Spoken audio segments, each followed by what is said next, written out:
Venerable bhikkhus, brothers and sisters, attachment, aversion, and ignorance are the three things that promote this being's birth and death in this world. Attachment, aversion, and ignorance.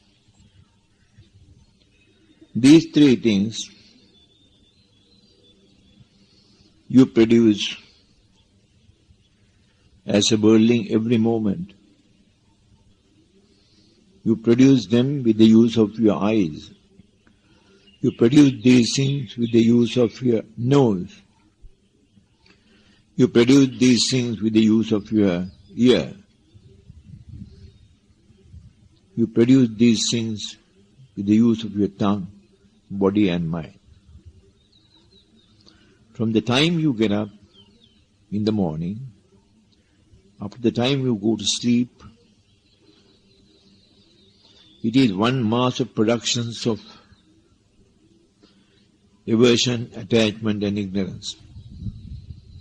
That is the behavior pattern of the worldling. If I ask the question, should you in the use of your sense bases produce these things? There is no necessity. When we understand that position clearly about a person who has developed himself along the path, who knows what is attachment, who knows what is aversion, and who knows what is ignorance. As I emphasized in previous discourses, your six sense bases are equipment for you to lead the worldly life. But if this equipment is used in a proper way, not promoting circumstances to create attachment, not promote circumstances to create aversion, and live with full awareness of what they are and their values, then you do not harm yourself. Aversion is not a production, or attachment is not a production directly derived from the activities you commit in the way of using your sense bases. They are indirect commitment which produce bad results. When you use your eyes, you create a thought and see. In that thought you create, you only saw vision. When you make use of your ears, you create a thought and hear. In that thought you only heard. In making use of your nose, you only smelt. In that thought there is only smelling, experience of smelling. Same way in regard to experiences to gain through the six sense bases, like taste and contact and thinking, all those are direct productions of the use the sense base. Direct production. When I say direct production, you don't produce anything more than merely performing the function of the sense base, which is meant to perform certain act like seeing, hearing, smelling, tasting. That's all you perform. And that is all what you expect to do also. The equipment is meant for that. But we have gone beyond that limit. In creating an attachment, or in creating an aversion, through ignorance. And these have led to many complications in regard to your life. That is something which you must give thought to. How is it that by looking at a thing, if you develop attachment to aversion,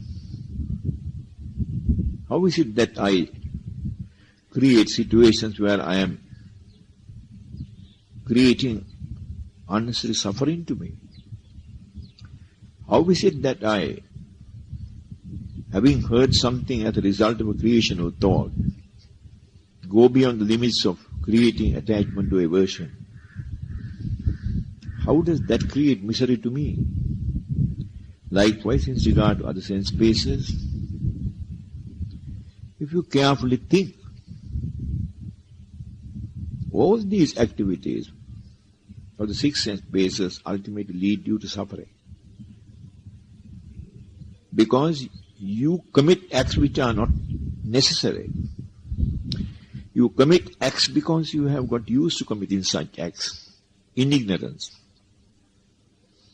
In awareness of what is happening to you, also now you are not in a position to stop this activity beyond the mere functioning of the sense base. Why? Lack of mindfulness. You just do things and follow the usual pattern of your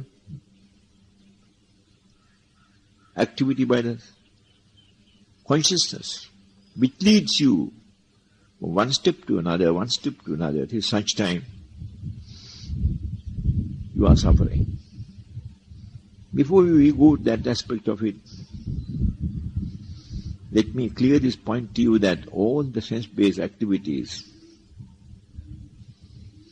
when used in a worldly way, when experienced in a worldly way, you only create suffering. Their suffering is the outcome of birth. That is what you should bear in mind. It's just not immediately getting disappointed over the thing which you expected as something appealing to you. It is something more than that. You ultimately end up in birth as a result of this activity of yours. And that the dependent origination has clearly indicated to you. In your ignorance you commit acts in the nature of performing activity by the six sense bases. This activity produces consciousness. And the outcome of the consciousness is the creation of mind and matter. There, mind refers to the five mental factors, matter refers to the four elements. This activity goes on in the six sense bases. Then as a result of contact by the sense bases of object outside, you create desire. And there, though it's not clear directly as to how by contact you create desire, but the explanation is that you contact something through any of your six sense bases, then you give thought to that and get either attached to the object or create aversion. Either aversion or attachment, any one of them promote desire. That is how desire is created. And the dependent origination says, goes further. If you have desire, you always have the grasping of the five groups which consciousness produces to create that delusion in you of a being present. This is so lively experienced by you, in other words, very, very strongly experienced by you presence of the being in you that makes you to go forward, existence to be carried on. You fear death, you don't want death, you don't want a discontinuity of this existence of yours because of this grasping, because of this false belief you have created in your mind of a being present in you, which the desire has created. And then what happens? At your death, when you lose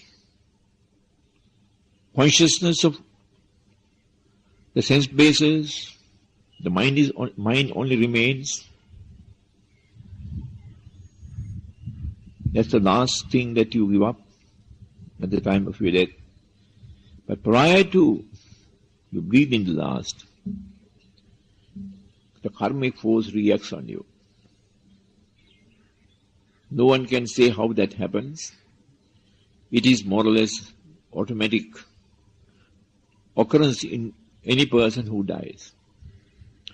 Unless, of course, that person has attained the third stage and no karmic force can then commit himself to another birth because he is beyond karma's activity. In this case, if he has entered the third stage, at his death, he only passed away without creating a thought which will result in a birth in a special world. But in this case, he just passed away, and the development within him will carry him to a birth in the pure abodes, where he will ultimately realize Nibbana. In all other beings,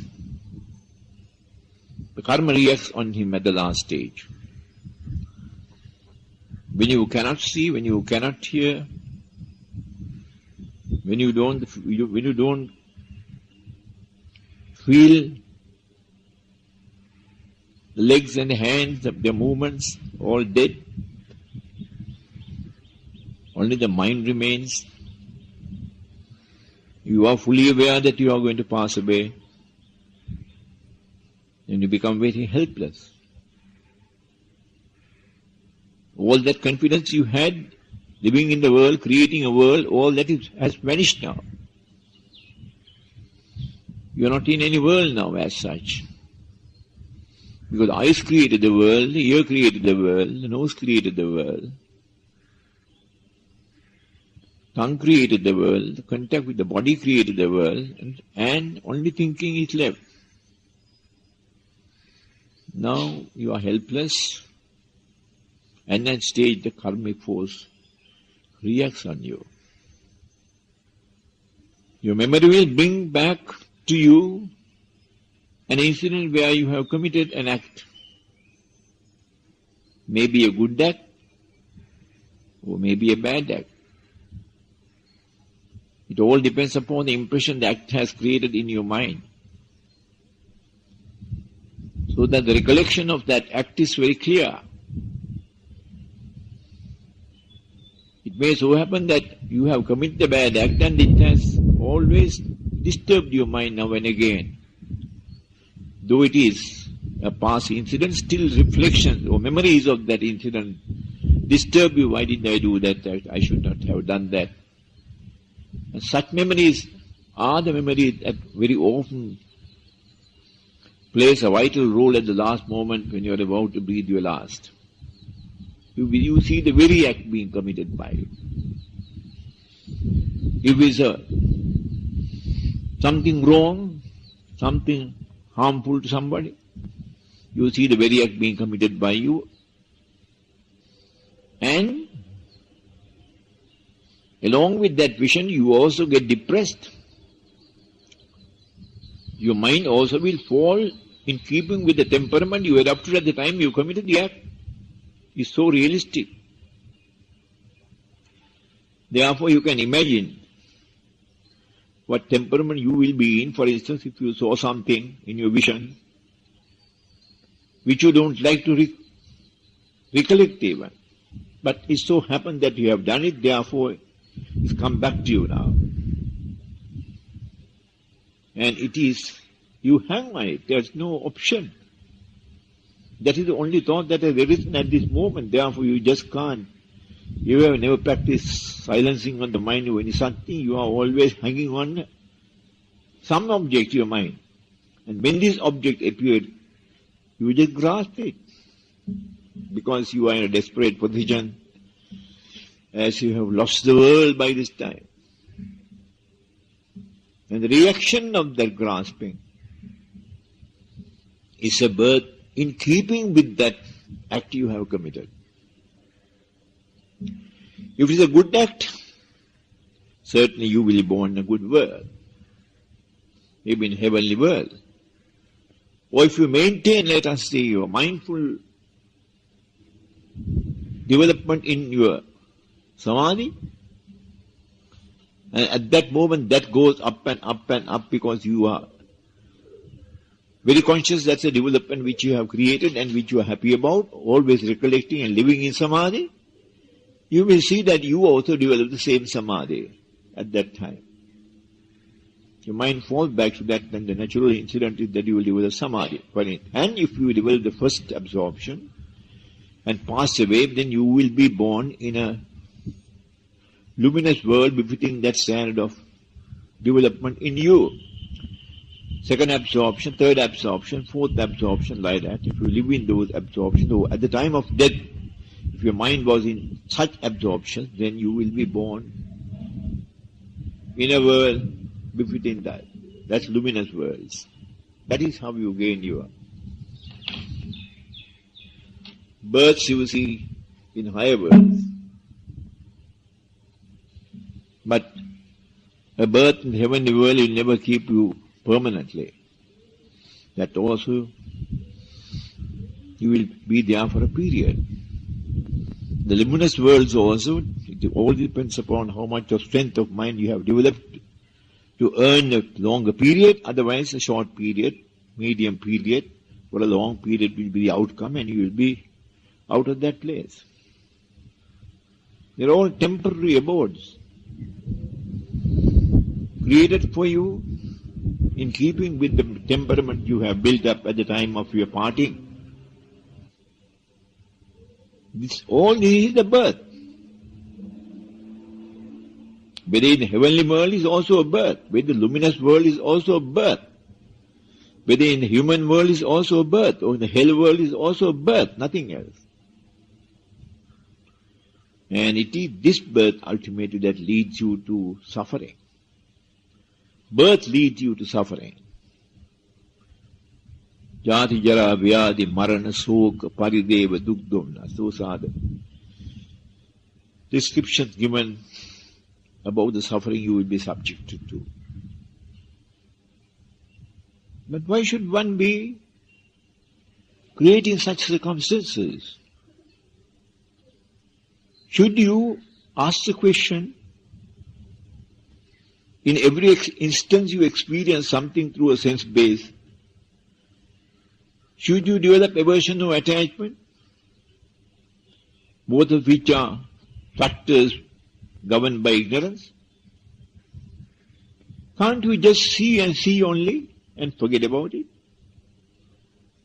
You saw something yesterday and that's all. You see something now, that's all. You hear something now, that is all. You smell something now, that is all. You taste something, that is all. You contact something, that is all. And you think of something, you create a thought, that is all. Isn't it this recollection? Isn't this memory that creates the world for you? Do you have a world if you do not have a memory? Do you live in a world when there is no memory? You live for the moment, that is all. Therefore, the world which you have created is a world full of attachment and aversions and nothing else. It is when you like something that you go on thinking about it. It is when something has hurt your feelings that you go on thinking about it. Otherwise you use your ears normally. How many things that you recollect the day after or little late after you see it? Nothing. Only incidents that you pursue in a way of attachment or aversion that creates recollections, subsequent recollections in you. Otherwise, if you live and just see and just hear, just smell and just taste and just contact and just think, you thought that's over. You heard that's over.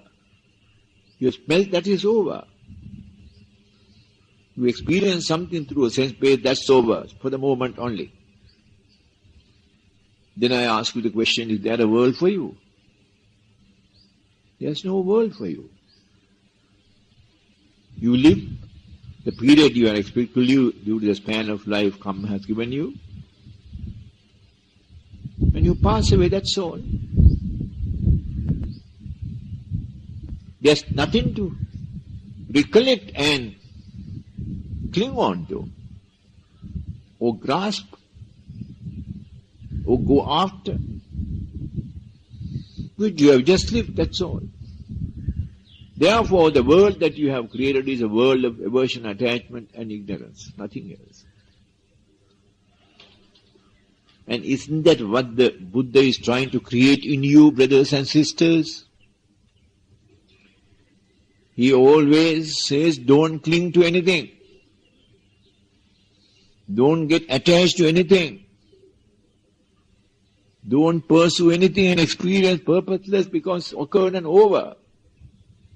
You pursue because you are attached to it or you have created an aversion to it. Ask the question, why do you create an aversion or attachment to anything? You create an aversion or attachment. Why? Because you either like it or do not like it. And you pursue the like and pursue the dislike too.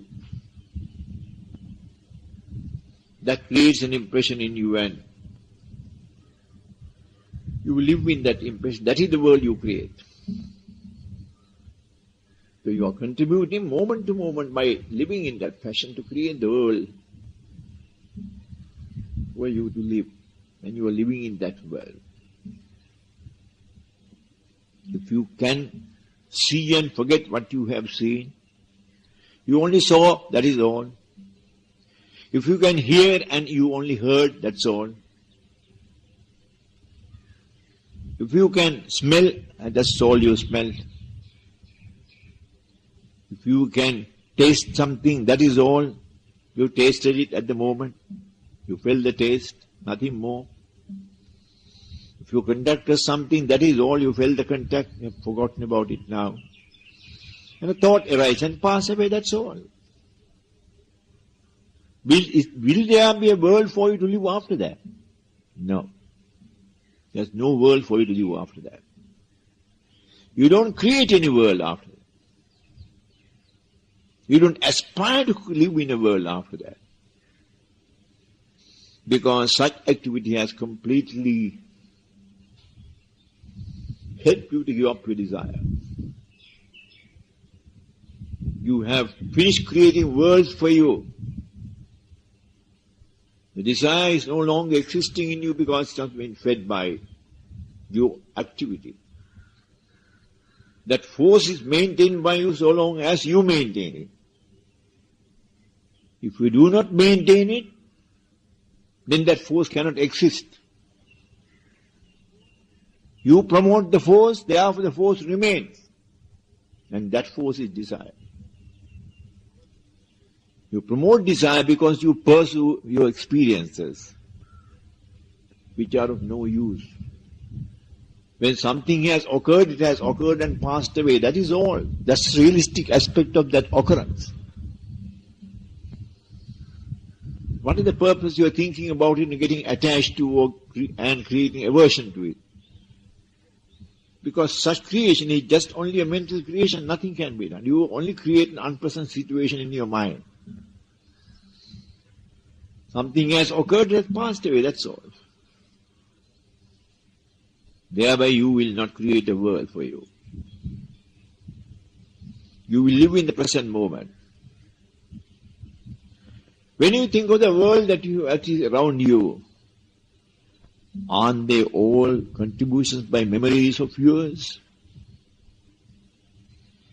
If I give an example, you see something and you forget about that vision you saw. Will you live in that vision after that? No. Again, if that vision appears, it may be something, because you have no memory of that. It's something quite new. That's all you saw and it passes. But when you keep all these things heaped in the memory, it's that memory that creates that world for you. Memory of experiences. Of what you have seen, what you have heard, what you have smelled, what you have contacted, what you have tasted and what you have felt, what you have thought. These are the things that create the world. Buddha, knowing this weakness of yours that you find difficult to keep away from, pursuing objects that you experience through your sense bases, there he revealed to you the realistic aspect of things. And that is your guide. That is your wisdom. It is that wisdom that helps you to get out of this cycle of birth.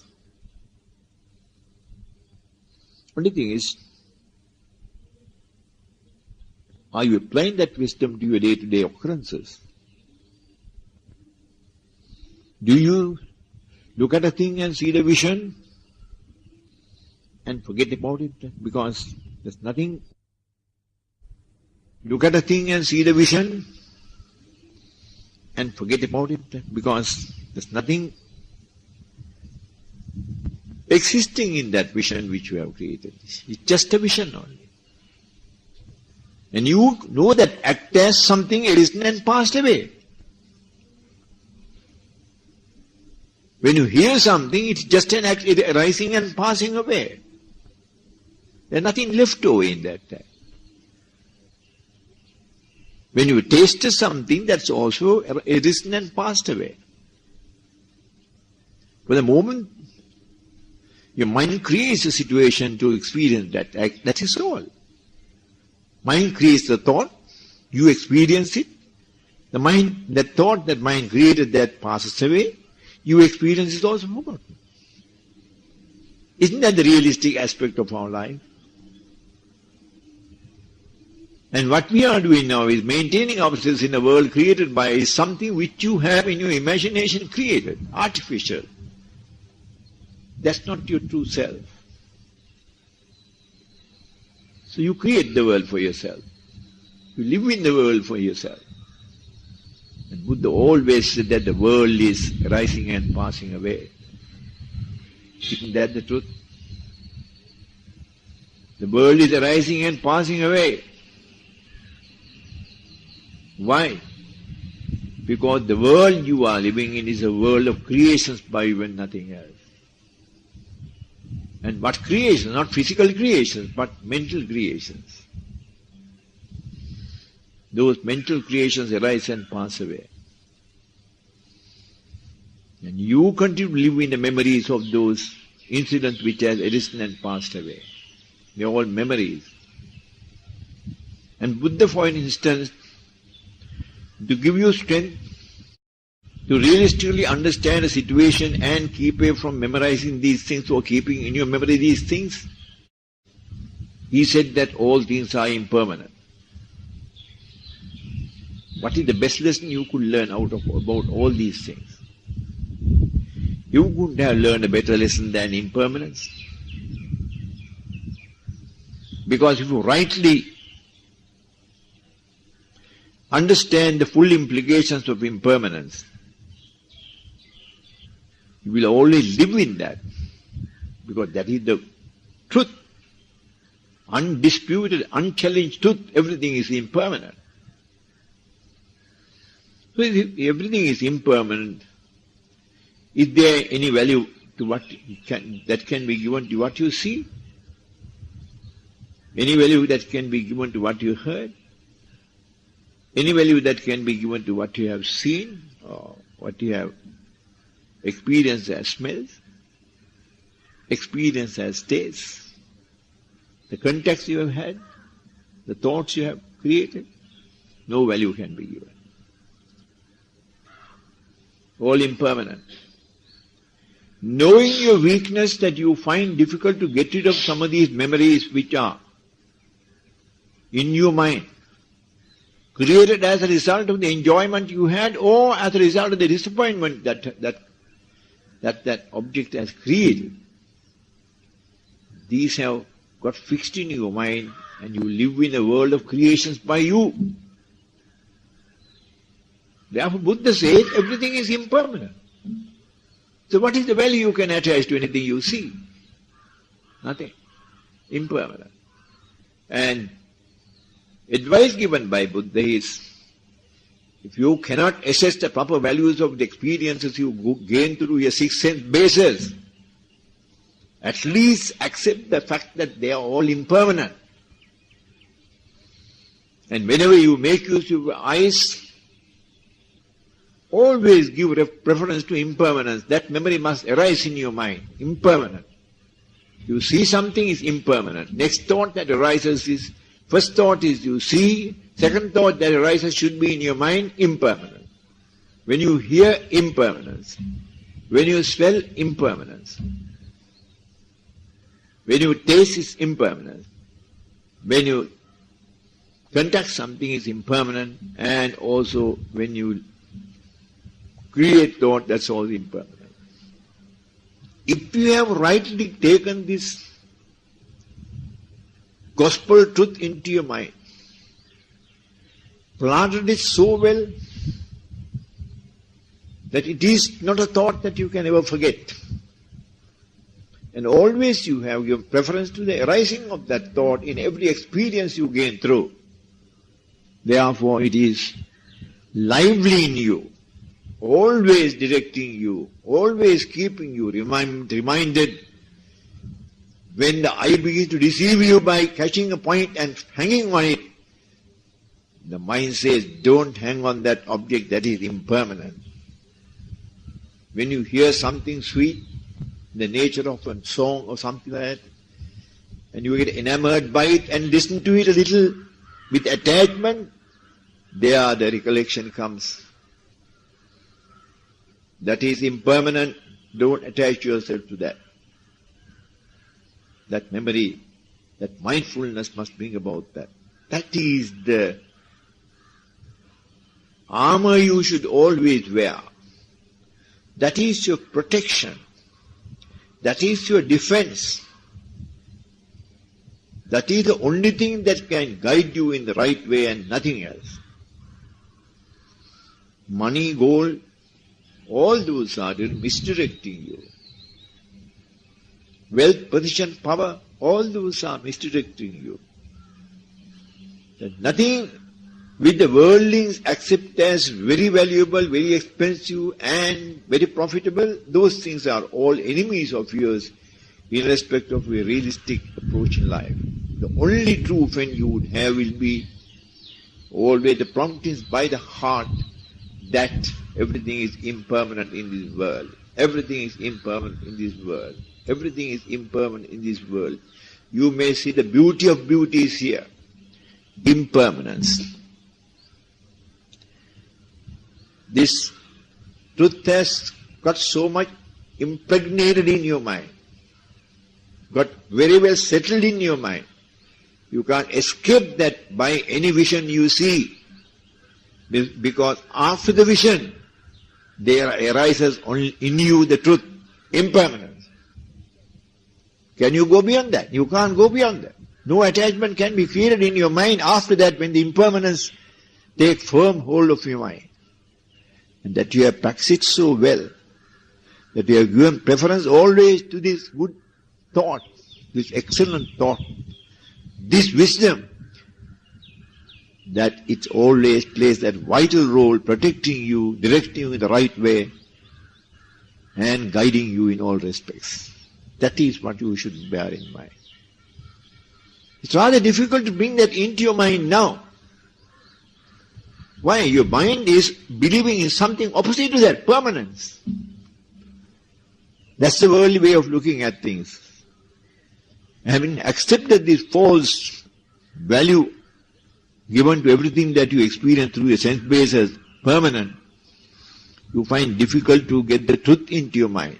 But constant practice, constantly applying yourself, always mindful of this great truth, impermanence, impermanence, impermanence, impermanence, it will settle down very well in you. And you will, no one can deceive you after that. The best of forms in the world of women or men, that will not deceive you, because at the very sight of it, you know it's all impermanent.